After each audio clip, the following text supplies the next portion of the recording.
With the ongoing Israel-Palestinian conflict, terrorism as a concept has found its way into almost every political discussion. And as terrorism rises around the globe, it becomes crucial to understand it, to have a sober conversation about what it is, its causes, and our misconceptions about dealing with it. So let's talk about it. Hello everyone, and welcome back to the channel. I'm Dandan Prager, and today we're diving into a topic that has sparked many heated debates: terrorism. Now, many people, especially on the left, including me, and among other progressive voices, have continued to argue that fighting poverty is fighting terrorism. Now, the idea is simple. If people are impoverished, they become desperate, willing to turn to political violence against civilians, willing to martyr themselves to fight for their family's future. Let's imagine you grow up impoverished, hungry, unable to build a life for yourself and your family. And the cherry on top, that you never had the luxury of an education. You navigate the world intellectually blind without the basic foundation to figure out why your life, well, sucks. And so political leaders can sell you martyrdom, and in turn, you're willing to buy it. Exactly how old she is. Birth certificates are rare here, but Afghan officials say her brother, a Taliban commander, gave her a suicide vest, telling her to blow up a police station. It seems logical, right? It makes sense on its face. But let's not forget that just because something makes sense to us, it doesn't mean it's true, or in other words, correct.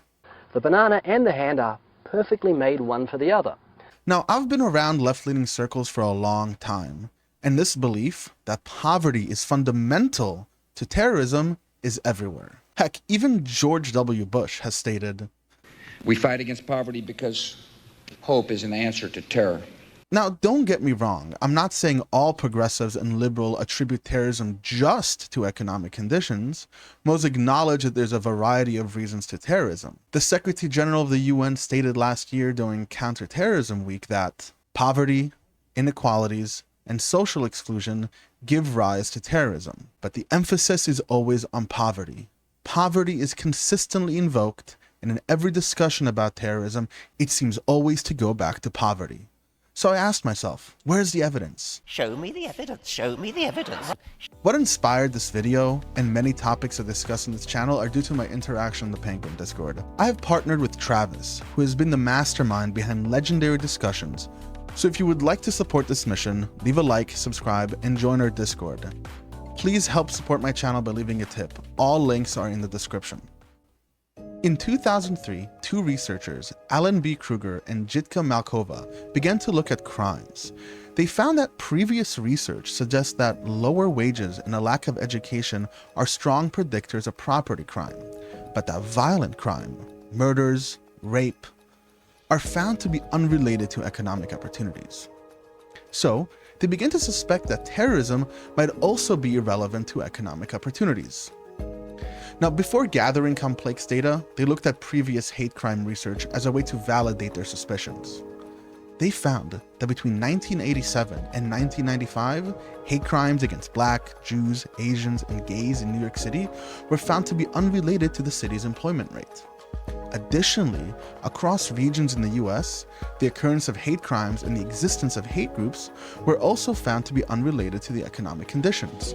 And on top of it all, the United States is not unique here. Examining violence against migrants in Germany during the early 90s found no relationship between the unemployment rate and the incidence of ethnic violence. And this was across 543 counties in Germany.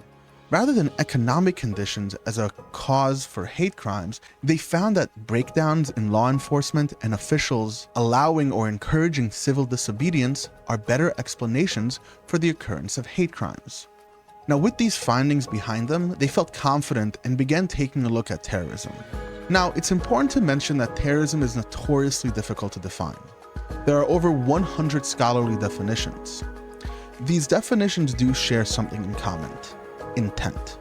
The intent is to cause fear and terror among the target audience by attacking non-combatants for political goals.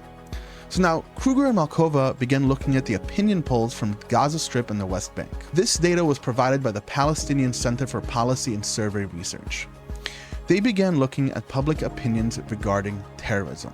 They found that about 60% of Palestinians across the board, regardless of occupation, believe that armed attacks against civilians inside Israel helped achieve Palestinian rights in a way that negotiations could not have, and that a clear majority of the Palestinian population favored armed attacks against Israeli targets.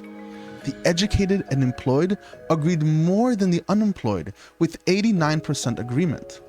And regardless of social standing, around 80% of Palestinians did not believe that the 21 Israeli youths who were murdered by a suicide bomber at the Dolphinarium constituted a terrorist event. June 1st, 2001, Saturday night in Tel Aviv, hundreds of young people were crowding in front of the Dolphin nightclub, right on the beach. Among them, a Hamas terrorist stood unsuspecting. He mingled with the rest of the young adults there, none of them realizing what was about to happen. At 11:27 p.m., the terrorist activated the bomb attached to his body. It was packed with nails and shrapnel to cause maximum damage. What's interesting here is that this data aligns with Lerner's classic study of political extremism. In 1958, he wrote that extremism is not just the have-nots lacking resources. Instead, extremists are often the wants more, those who already have some resources but desire more. They also looked at economic conditions in the Palestinian territories from 1988 to 2001. They found that protest violence and terrorism can follow a rise and a falling economy.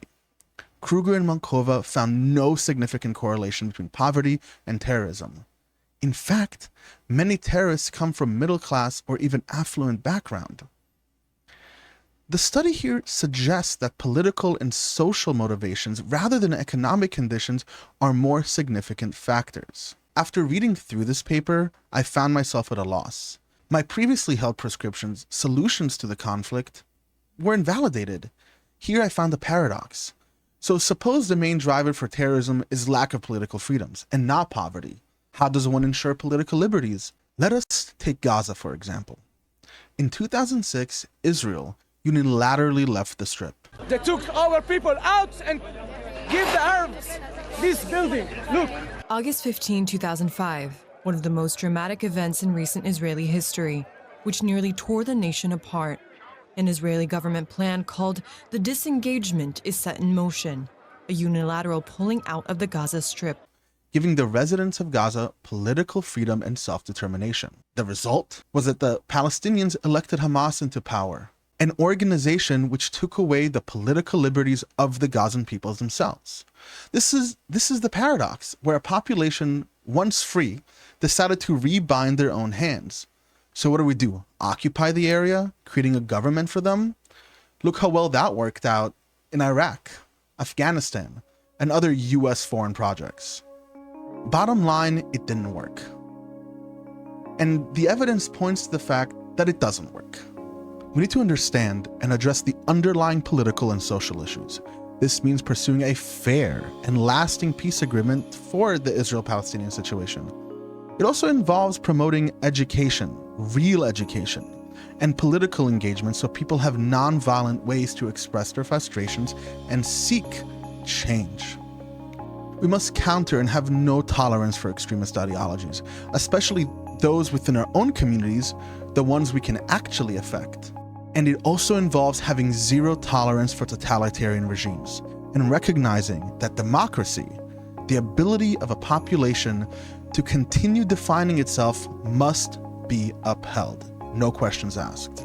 So here we are without a clear answer to a difficult question. This just means we have a lot more to learn. So if you like this video, make sure to like and subscribe so you can join me here as we continue to learn together. So leave a comment and let me know what you think below. And as always, stay thinking.